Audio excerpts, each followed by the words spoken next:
believe. It's one of the world's highest flying birds.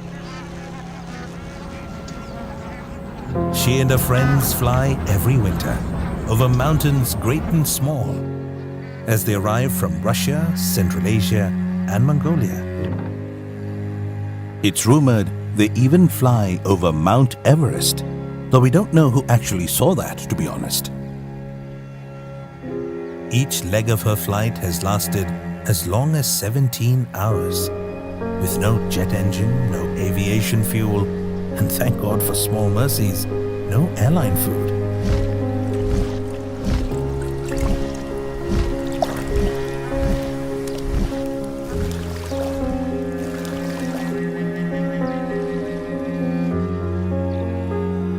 They come in their thousands every October or early November, and the moment they arrive, they don't head to their rooms like good boys.